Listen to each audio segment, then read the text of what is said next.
Welcome back, Tabby Cat, once again, folks.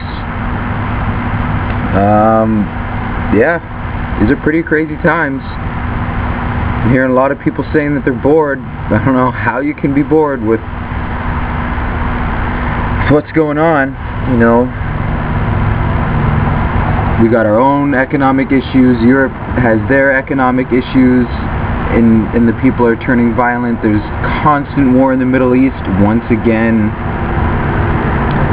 And hold that thought.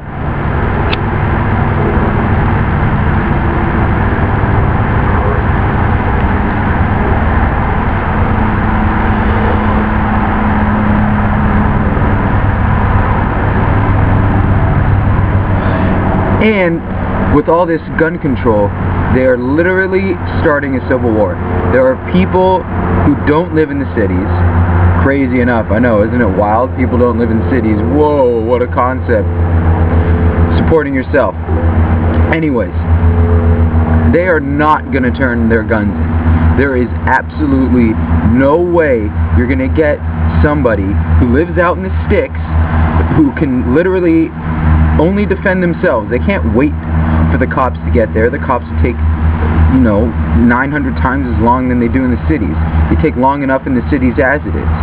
Anyways, these people are not going to freely hand over their guns. They're either going to hole up themselves, or they're going to find like-minded people, and they're all going to hole up together, and they're going to fight to the death to keep their guns. For no other reason than the fact that the Constitution is sort of like a multi-layered shield. Each amendment is a shield in and of itself, and all these shields combine to make a giant shield called the Constitution.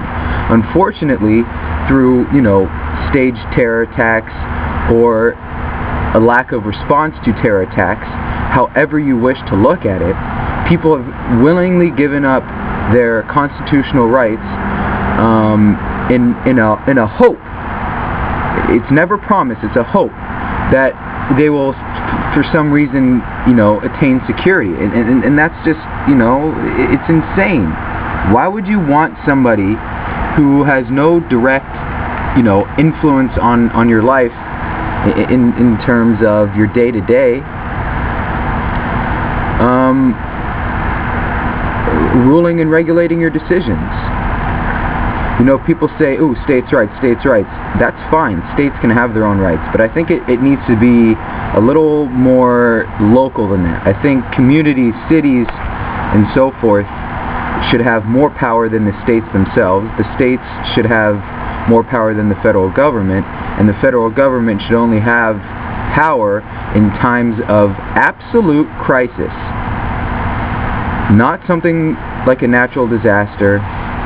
Not something like somebody going crazy and shooting up a mall. I'm talking about literal war. That's the only time federal government is necessary, as outlined by the Constitution and our founding fathers. However, we have all these people to worry about now. And once again, I'm not saying the people are bad. It's just how the people are thinking that's bad. It's this, you know, this thought that the federal government will save me before I can save myself, or even before somebody else can help me save myself.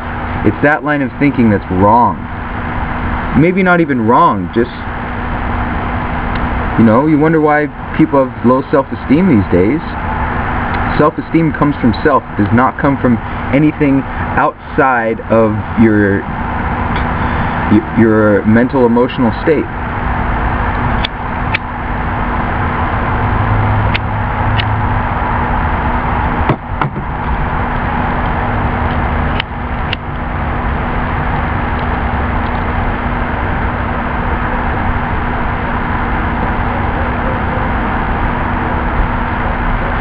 If you're looking for someone or something to raise your self-esteem, it's only going to be as long as it took you to put the effort in to get that certain thing. That's as long as the good feelings are going to last. You know, it's like the feeling of having a new car. You know, put all this work in to save up money, to look for a car that you can afford, without breaking the bank, you know, without having to worry about the next day, you know. I'm sure there are people out there who are making a lot of money who can afford nicer cars than they have, but they're trying to think ahead. You know, but it's the people who think having a nice car is going to make them happy that after a while end up needing more and more things in hopes to make them happy, because of how fleeting a moment the happiness of having something like a new car is. You know, for the first few weeks you're feeling like you're the shit. You know, you got a brand new car, it's all yours, nobody can take it from you. You know, you feel proud that you put in the work to get it. But then, you know, quickly or at least in my experience, I lost sight of what was really making me happy, you know, just sitting down talking to people, you know, just sitting down expressing views. Been meaning to do something like this for many, many years, but thought, oh no, you know, nobody's gonna even listen to it, let alone like it, so what's the point? And it's that line of thinking that infiltrates almost every aspect of human life. You know, it's, oh, I would ask my boss for a raise, but I don't think I'm gonna get it, and I'd rather not start a stink over it, so I'll just wait for it. Or oh no, I'm not gonna ask her out. She wouldn't like me anyways. No, she's too good for me. There's no point. I'll just wait until I'm older, and then hopefully somebody will fall into my lap. I don't know what the line of thinking there is. You know, it's this lack of belief in self that pervades almost every aspect of people's lives.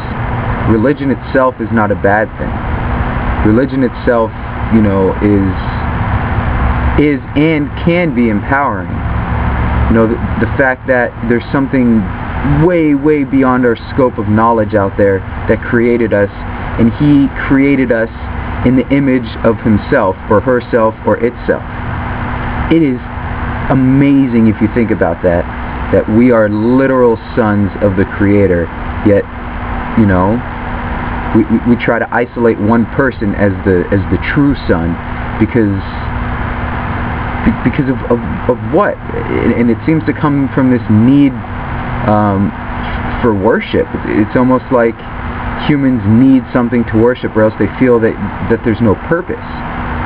But and I'm speaking for myself here. I mean, if for the longest time I was doing things for other people because I worshiped the fact that, you know, when you do nice things for people, they generally enjoy your company. But after a while, I started to realize that it wasn't so much the company that the people enjoyed, it was the fact that I was willing to do whatever they wanted to make them happy, aside from what I wanted to do.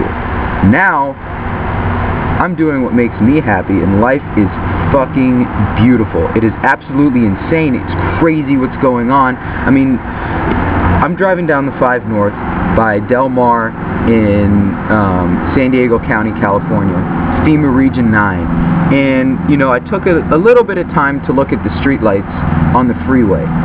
And the size of the freeway is so big that you can land an airplane on it.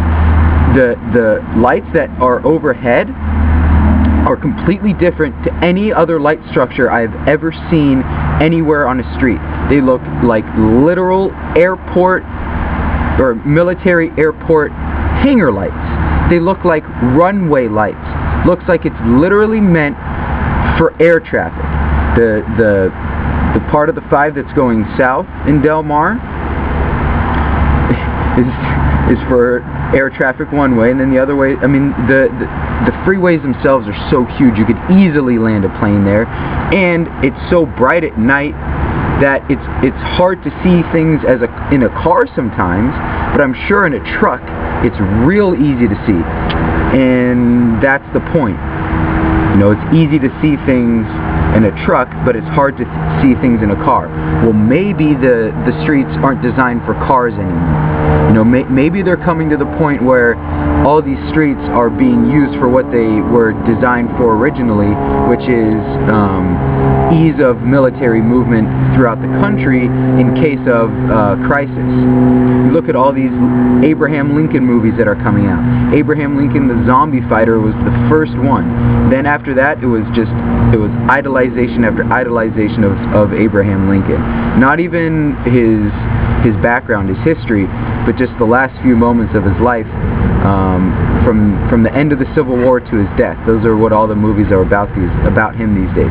You look at a game like Assassin's Creed, which is all about you know, you're an assassin paid by the government, and then all of a sudden you find out how corrupt the government is, but you're still working for the people that pay you because they're the only ones that can really pay you, so you're left to kill everybody. Well, what is Assassin's Creed 3 set in? Well, it's set in colonial America. It's set during the Civil War. So you have all these media outlets pumping the Civil War aspect of things. You've got all the politicians coming after, you know, our Second Amendment rights and countless other rights all the time, constantly. You've got the banking system once again telling Congress that there's going to be fiscal economic crisis if there isn't, you know, quote-unquote something done about the economy. And what happens when something is done about the economy? They just print more and more money, which makes the money that is already out there more useless. So not only are they making what's already out there useless, but they're creating more useless money. Which means that over time, what's going to happen? They're going to print more, and then that useless money is going to be even more useless. We're at the point now where, you know, we have some options. We either go along with the program and get forced into FEMA camps, those of us that survive whatever war is going to happen, because it's likely. When people say, I'm not going to stand for you taking my guns, that means you better come with an army, because I'm going to be my own.